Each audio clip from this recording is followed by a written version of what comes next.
Yan guys, nandito pala tayo kay Hunter Clifford. At titingnan natin yung mga labuyo niya. Ayan guys, so inahing labuyo. Pwesa ko kakaiba, hindi kaya ihambeng. Gusto nyo magbida, halatang kulang sa lambeng. Sa mga inahin, labuyo. Yung mga tandang niya dito. Dami naman talaga oh.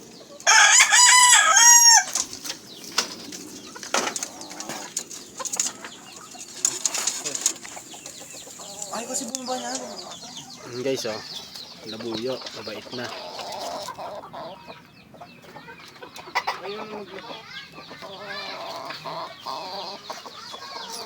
Ang ganda guys, sa Bisaya. Hindi pa naman. Yan guys oh. Yan guys, yung mga labuyo niya. Hindi ko na naipakita yung iba kasi masyadong madami talaga alaga niya. Kaya nga pala tayo nakapunta niya kay Idol Clifford. Kinuha natin yung Martinez. At bago ang lahat, pakipalo nga pala sila. Sholin TV at saka si Ken TV. Maraming salamat.